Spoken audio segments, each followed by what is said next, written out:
প্রিয় শ্রোতা, আইস্ক্রিন পডকাস্টে স্বাগত। আজকে কথা বলবো ইরান, যুক্তরাষ্ট্র ও ইসরায়েলের মধ্যে যুদ্ধ নিয়ে। কথা বলবো সাবেক কূটনীতিক মাহফুজুর রহমানের সঙ্গে। তার কাছে জানতে চাইব ইরান যুদ্ধের ঐতিহাসিক প্রেক্ষাপট।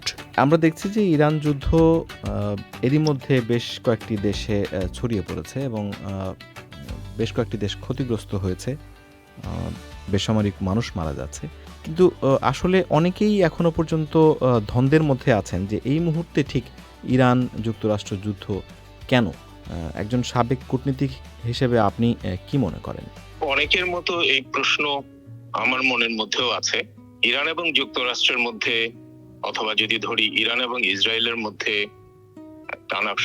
টানাপোড়েন দীর্ঘদিন থেকে ছিল এবং মাঝে মাঝেই তারা বিভিন্নভাবে সংঘর্ষেও লিপ্ত হয়েছে।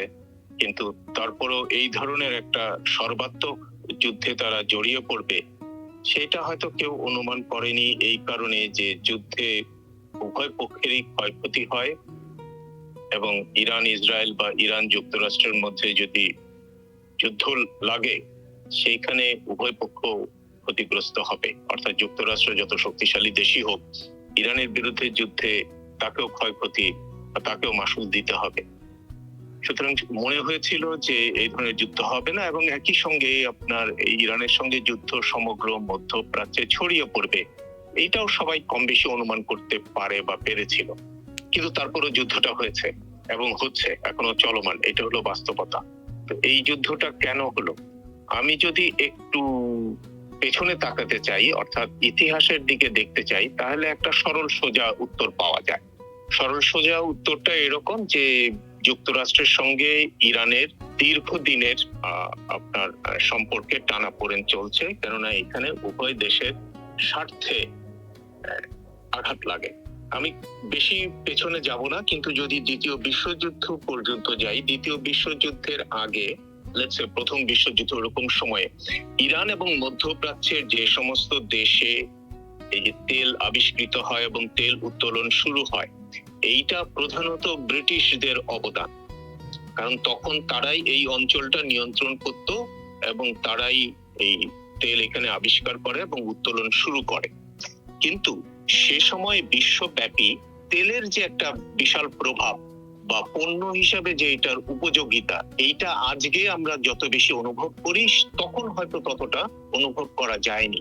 যে কারণে প্রথম বিশ্বযুদ্ধের পরে এবং পরবর্তীতে দ্বিতীয় বিশ্বযুদ্ধ হওয়ার পরে ব্রিটিশরা আস্তে আস্তে এই অঞ্চল থেকে চলে যায়। কিন্তু ওরা যদি জানতো যে আজকে তেলের যা অবস্থা, বা ধরেন 30 বছর আগেও তেলের যা অবস্থা ছিল, সেইটা যদি ওরা জানতো যে এরকম একটা গুরুত্বপূর্ণ পণ্য, তাহলে সম্ভবত তারা যুদ্ধ চালিয়ে যেত অথবা এই এলাকায় তাদের প্রভাবটা নিশ্চিত করতে চাই। তো এখন ইরানের ক্ষেত্রে আসি। ইরানে যখন আপনার দ্বিতীয় বিশ্বযুদ্ধের আগে সেখানে রাজতন্ত্র ছিল, দ্বিতীয় বিশ্বযুদ্ধে ইরান নাৎসিদের পক্ষ অবলম্বন করে, মানে জার্মানির পক্ষ অবলম্বন করে। জার্মানি যেহেতু যুদ্ধে পরাজিত হয় এবং ফিজিক্যাল প্রক্সিমিটির কারণে তখনকার সোভিয়েত ইউনিয়ন ইরান দখল করে এবং তখন স্বাভাবিকভাবেই ইরানে যারা বামপন্থী ছিল তারা সরকার গঠন করতে এগিয়ে আসে এবং এইখানে আপনার অ্যালাইড ফোর্সের অন্য মেম্বাররা সোভিয়েত ইউনিয়নকে দেখতে চায় না। এই জন্য সোভিয়েত ইউনিয়ন ইরান ছেড়ে চলে যায়, কিন্তু একটা বামপন্থী ধরনের সরকারকে সেখানে বসিয়ে যায়।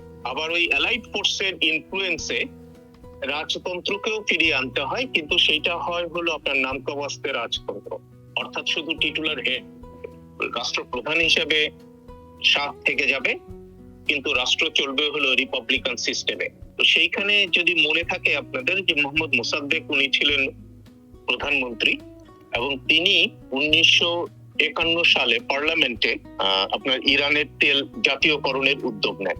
এর আগে ইরানের তেলে, যেমন আমি বলেছিলাম যে এটা ব্রিটিশদের আবিষ্কার, ব্রিটিশরাই উত্তোলন করত, তারাই ম্যানেজ করত এবং ওই ওদের যে শাহ ছিল সেটা তাদেরকে সেই ক্ষমতা দিয়েছিল। মোহাম্মদ মোসাদ্দেক তখন ফিল করেন যে ইরানের এইটা একটা বিশাল বড় সম্পদ, এখান থেকে ইরানের বৈদেশিক মুদ্রা বা অর্থনৈতিক যেটুকু সমৃদ্ধি সেটুকু আসছে, সুতরাং তিনি এটা জাতীয়করণের উদ্যোগ নেন এবং পার্লামেন্টে জাতীয়করণের সিদ্ধান্ত হয়। এইটা যুক্তরাজ্যের যেমন পছন্দ হয়নি, যুক্তরাষ্ট্রেরও পছন্দ হয়নি, কেননা যুক্তরাষ্ট্র বাই দ্যাট টাইম ফিল করা শুরু করে যে পেট্রোলিয়াম বা এই তেল শিল্পের ভবিষ্যৎটা সে দেখতে পায়। এবং যুক্তরাষ্ট্র তখন তেলের একটা বড় কনজিউমার, সুতরাং সে এই সুযোগটা ছাড়তে চায় নাই। সুতরাং তারা তখন থেকেই ওই 1951 সাল থেকেই একেবারে সরাসরি সিআইএ কে নিযুক্ত করে ইরানের সরকার পরিবর্তনের জন্য। ওই সরকার বেশি দিন টিকতে পারে নাই, 1953 সালে সরকারের পতন হয়। পতন হওয়ার পর এই যুক্তরাষ্ট্র বা সিআইএ এর প্রত্যক্ষ মদদে সেইখানে রাজতন্ত্র ফিরে আসে। কিন্তু এইখানে এখন ওই আগে যেমন পার্লামেন্টের সার্বভৌমত্ব ছিল, এইখানে উল্টো, এইখানে রাজাকে আপনার বা শাহকে আপনার নিরঙ্কুশ ক্ষমতা দেওয়া হয়। অর্থাৎ আগে ছিল সাংবিধানিক রাজতন্ত্র, পরে একদম একচেটিয়া রাজতন্ত্র হয়। এবং এই রেজা শাহ পাহলভীর শাহ হওয়া মাত্র বা রাষ্ট্রপ্রধান হওয়া মাত্র সে ব্রিটিশ এবং অন্যান্য তেল কোম্পানি, মানে যুক্তরাজ্যের তেল কোম্পানি এবং যুক্তরাষ্ট্রের তেল কোম্পানি, এই সমস্ত তেল কোম্পানির একটা কনসোর্টিয়ামের কাছে ইরানের পুরো তেল শিল্প দিয়ে দেয়, হস্তান্তর করে দেয়। এবং ওই কনসোর্টিয়াম তখন 50-50 পার্টনারশিপে ইরানের তেলের ভাগীদার হয়ে যায়। অর্থাৎ 50% তেলের মালিকানা ওদের হাতে চলে যায় এবং ম্যানেজমেন্ট, এন্টায়ার ম্যানেজমেন্ট ওদের থাকে। ইরানের ম্যানেজমেন্টে কোনো হাত থাকে না। এবং এই চুক্তিটা হয়েছিল 25 বছরের জন্য। কিন্তু পরে যখন 1973 সালে আপনার ওই যে আরব ইসরায়েল যুদ্ধ হয়, তখন তো একদিকে তেল শিল্পের যে বিশাল ক্ষমতা সেটা সবাই বুঝতে পারে, কম বেশি সব দেশই বুঝতে পারে। এবং তখন আপনার আরব দেশগুলো তেল প্রোডাকশনের উপরে একটা সিলিং করে দেয় এবং এই পশ্চিমা বিশ্ব এবং ইসরায়েল তাদের উপরে তেল বিক্রি টিক্রির উপরে একটা নিষেধাজ্ঞাও চলে আসে। সেই রকম সময়ে আপনার ইরানের উপরে চাপ পড়া শুরু করে।